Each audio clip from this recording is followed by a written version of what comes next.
नमस्कार विद्यार्थी मित्रांनो, आद्विक करिअर अकॅडमीच्या यूट्यूब चॅनलवर मी तुमचं सगळ्यांचं स्वागत करतो. आजपासून आपण महाराष्ट्राच्या भूगोलची मॅप पॉइंटिंग सिरीज सुरू करतोय आणि या मॅप पॉइंटिंग सिरीज मध्ये आपण महाराष्ट्राचे सर्व मॅप्स भरून घेणार आहोत, त्यांचे पॉइंटिंग करणार आहोत आणि त्यासोबतच महाराष्ट्राची सांख्यिकीय माहिती पण घेणार आहोत. मग आजपासून आपण 1 मे 1960 ला नेमका महाराष्ट्र कसा होता त्याची आपण पूर्ण डिटेल माहिती आणि सांख्यिकीय माहिती घेणार आहोत. तर चला विद्यार्थी मित्रांनो, आजच्या या मॅप पॉइंटिंग सिरीजला आपण सुरुवात करूया आणि या पहिल्या भागाला आजपासून आपण सुरुवात करूया. चला, तर बघा, आपल्या उत्तरेला कोणतं राज्य आहे? तर आपल्या उत्तरेला मध्य प्रदेश राज्य होतं त्यावेळेस 1 मे 1960 ला. आपल्या पूर्वेला सुद्धा एमपीच होतं, मध्य प्रदेशच होतं, कारण त्यावेळेस छत्तीसगडची निर्मिती झालेली नव्हती. त्यानंतर महाराष्ट्राच्या आग्नेयेला मात्र त्यावेळेस आंध्र प्रदेश हे राज्य होतं. त्यानंतर महाराष्ट्राच्या दक्षिणेला कर्नाटक राज्य होतं. कोणतं राज्य होतं? महाराष्ट्राच्या दक्षिणेला कर्नाटक राज्य होतं.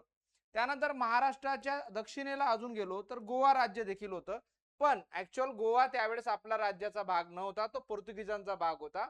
1 मे 1961 ला गोवा हे केंद्रशासित प्रदेश झाला, नंतर मग राज्य झालं. आणि म्हैसूर, त्यावेळेस म्हैसूर नाव होतं, नंतर त्याचं नाव कर्नाटक करण्यात आलं. मग अशा पद्धतीने त्यानंतर महाराष्ट्राच्या वायव्येला आपण आलो. महाराष्ट्राच्या वायव्येला आपल्याला गुजरात राज्य होतं, जे की 1 मे 1960 ला महाराष्ट्रापासून वेगळं झालं त्यापूर्वी. आणि या ठिकाणी दादरा नगर हवेली, काय, दादरा नगर हवेली हा केंद्रशासित प्रदेश जो होता तो पण होता, पण हा केंद्रशासित प्रदेश नंतर होऊन झाला. हा सुद्धा 1961-62 नंतर केंद्रशासित प्रदेश झाला. त्यामुळे तोही त्यावेळेस आपण म्हणू शकतो एक फ्रेंच वसाहत, पोर्तुगीज वसाहतींचा भाग होता असं म्हणायला हरकत नाही. म्हणून ते त्यावेळेस बॉर्डरला जरी मी दाखवलेले असले, ते त्यावेळेस राज्य म्हणून किंवा केंद्रशासित प्रदेश म्हणून अस्तित्वात नव्हते. जे होते ते मी तुम्हाला सांगितलं. त्यानंतर मात्र आपण जर बघितलं तर जिल्ह्यांचा विचार आपण करता की आपल्याला कोणकोणते जिल्हे आपल्या महाराष्ट्रामध्ये 1 मे 1960 ला होते. मग तर आपण बघू शकतो महाराष्ट्राच्या वायव्येला त्यावेळेस धुळे जिल्हा होता. काय होता? धुळे जिल्हा होता, ना की त्यावेळेस नंदुरबार होतं. त्यानंतर जळगाव होता, त्यानंतर बुलढाणा जिल्हा होता. बघा, मी 1 मे 1960 चे जिल्हे सांगतोय. त्यानंतर इकडे अकोला जिल्हा होता, त्यानंतर इकडे अमरावती, त्यानंतर इकडे वर्धा, त्यानंतर इकडे नागपूर, त्यानंतर इकडे भंडारा होता, गोंदिया नव्हता त्यावेळेस. त्यानंतर इकडे चांदा होता, त्याला आता चंद्रपूर म्हणतो आपण. त्यानंतर इकडे यवतमाळ हा जिल्हा होता. त्यानंतर इकडे नांदेड होतं. बघा, मी पहिले बॉर्डरचे भरतोय. त्यानंतर आत्ताचा धाराशिव, त्यावेळेचा उस्मानाबाद होता. त्यानंतर हा सोलापूर, त्यावेळचा आता दक्षिण सातारा, त्यावेळचा त्याला आत्ताचा सांगली म्हणतो आपण. त्यानंतर कोल्हापूर, त्याला दक्षिण सातारा म्हणायचे. त्यानंतर इथं सातारा, ज्याला उत्तर सातारा म्हणायचे. त्यानंतर पुणे, त्यानंतर इथं अहिल्यानगर, आत्ताचा त्यावेळेचा नगर असं म्हणू शकतो आपण, अहमदनगर. त्यानंतर त्यावेळेचा औरंगाबाद, आजचा आपला छत्रपती संभाजी नगर हे म्हणू शकतो आपण. त्यानंतर त्यावेळेस जालना नव्हता, मग होता डायरेक्टली परभणी. ओके. त्यानंतर होता तुमचा इथं बीड. ओके. त्यानंतर इकडं आपण आलो, इकडं होता आपला नाशिक. त्यानंतर इकडं होता आपला ठाणे. त्यानंतर त्यावेळेस बृहन्मुंबई होता. काय? बृहन्मुंबई होता. त्यावेळेस मुंबई उपनगर, मुंबई शहर नव्हतं. त्यानंतर इकडं होता आपला कुलाबा. बघा, कुलाबा, या कुलाबाचं नामांतरण रायगड झालं. कधी झालं? 1 जानेवारी 1981 ला. म्हणजे ही अपडेट देऊन देतो मी तुम्हाला. त्यानंतर इथं होता तुमचा रत्नागिरी. ओके, म्हणजे आपला रत्नागिरी जिल्हा. त्यावेळेस सिंधुदुर्ग नव्हता.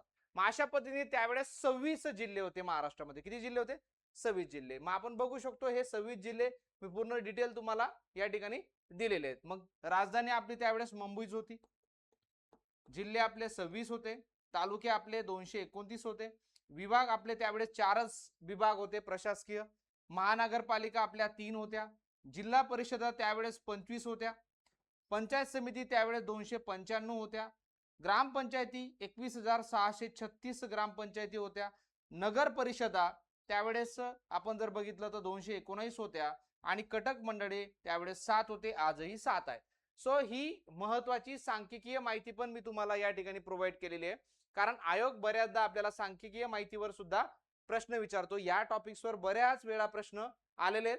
मग आपण जेव्हा सद्यस्थितीचा मॅप बघणार आहे त्यामध्ये आपल्याला मी लेटेस्ट यातले आकडे सुद्धा देणार आहे. म्हणजे त्यावेळेस नेमकं महाराष्ट्र कसा होता, त्यावेळेस नेमके आपले जिल्हे कोणते होते, हे सगळं मी तुम्हाला मॅप पॉइंटिंग सिरीजद्वारे पॉइंटिंग करून दिलेले आहेत. आपलं एक मॅप वर्कबुक नावाचं पुस्तक आहे, त्या मधल्या मॅप सिरीज नुसार ही मॅप्स आपण घेत आहोत. तर ते पुस्तक तुमच्याकडे नसेल तर 100% तुम्ही ते विकत घेऊन टाका. म्हणजे आपले जेवढे पण मॅप्स आहेत ते सगळे फिजिकल, पॉलिटिकल, क्लायमेट चे मॅप्स असतील किंवा नद्यांचे मॅप्स असतील, हे सगळे आपण 1 बाय 1 या सिरीज मध्ये भरून घेणार आहोत. यातून तुमचा महाराष्ट्राच्या भूगोलचा पूर्ण डीप अभ्यास होऊन जाणार आहे आयोगाच्या प्रक्रियेनुसार, कारण आयोगाने याच्यावर बरेच सारे प्रश्न विचारलेले आहेत. सो विद्यार्थी मित्रांनो, ही मॅप पॉइंटिंग सिरीज तुम्हाला कशी वाटली निश्चित कळवा, म्हणजेच आपल्याला उत्साह राहील आणि दुसरा व्हिडिओ लवकरच आपण आणूयात. तर आजसाठी इथंच थांबूया. धन्यवाद.